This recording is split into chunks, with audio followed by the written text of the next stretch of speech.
The coffee industry is filled with slaves. It is one of the top drivers of slavery in Brazil. We're about to come on to Juneteenth. Like, it's 2025. How can we have thousands of slaves today in coffee? That's insane. That's totally crazy. It's so not okay. I have no words. And then let's also not forget, it is a major driver of child labor. To the best of my knowledge, there are literally millions of kids working in coffee. And if you have been drinking coffee your whole life, like me, you have been drinking child labor, slavery, and deforestation. You've been putting it into your body. So we have got to change this. Welcome to the Mongabay Newscast. I'm your co-host, Mike DiGirolamo. Bring you weekly conversations with experts, authors, scientists, and activists working on the front lines of conservation, shining a light on some of the most pressing issues facing our planet and holding people in power to account. This podcast is edited on Gadigal land.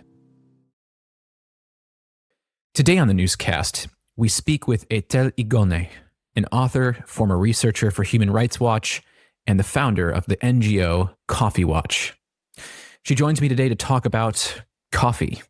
1 billion of us drink it every single day, and well over 100 million people rely on it for their livelihoods. However, the commodity has suffered reduced harvests and is being impacted by global tariffs as its price is set to soar. But the industry itself has a troubling track record of enabling highly prevalent human rights abuses, slavery, and massive amounts of deforestation, with estimated millions of children in child labor. Consumers and lawmakers have been calling for a change. This lack of accountability and a guarantee of coffee free from child labor or deforestation is incredibly distressing, and it can make all of us who enjoy the beverage feel a bit Sisyphean in our attempts to do better with our personal choices. In this conversation, Higonnet helps dispel this malaise by explaining exactly what can be done to address these highly abusive practices. The good news is the solutions are there and could be implemented. Global supply chain regulation has been conspicuously absent, but the European Union Deforestation Regulation, EUDR, is perhaps the first bill of its kind to address the coffee supply chain problems, and it does so in a way that companies could follow with relative simplicity, despite the industry's claims to the contrary. Many of these companies and their lobbyists have actually attacked this regulation, contributing to its delay, Higonnet tells me. And she was so good at explaining the morbidity of this situation that it literally left me speechless, which was broken by her gracious interjections of brevity and humor. This episode is going to hit home for a lot of people, but it's worth listening to, as Higonnet provides actions anyone listening can take to make an impact. Etelle, thank you for joining us today. Welcome to the Mongabay Newscast. It's great to have you with us. It's wonderful to be here with you. Thank you for having me. So we're going to talk today about the coffee industry, and roughly over 1 billion people globally enjoy coffee every day.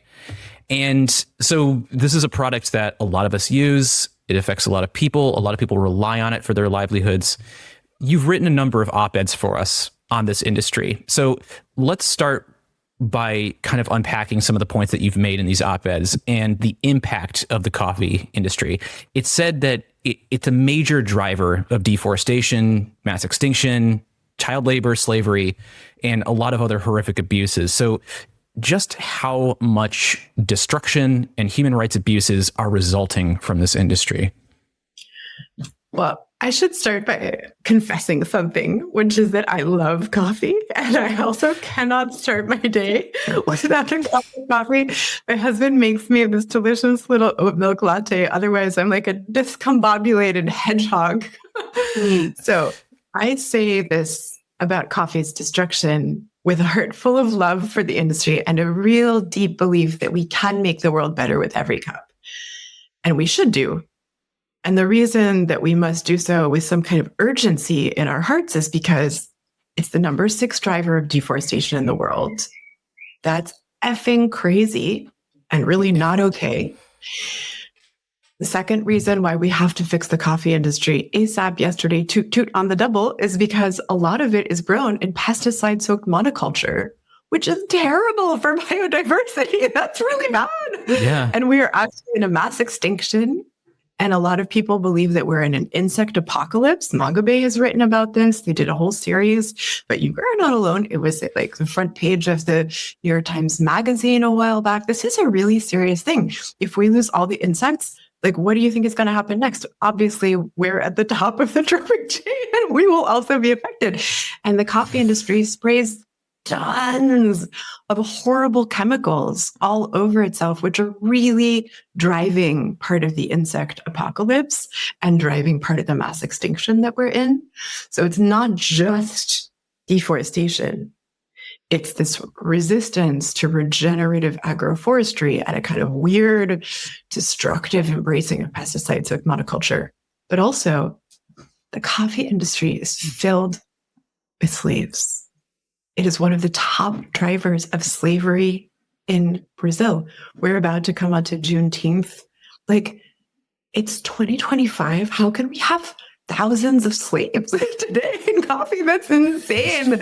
That's totally crazy. It's so not okay. I have no words. And then let's also not forget, it is a major driver of child labor.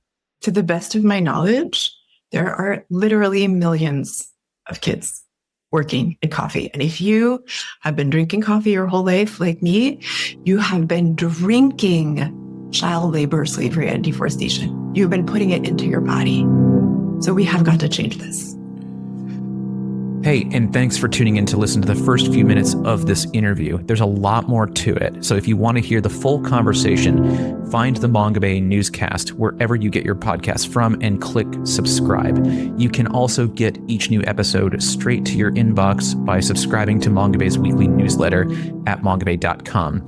If you really want to help support us, you can also donate to us at patreon.com/Mongabay. Don't forget to leave a review, and thank you as always for listening.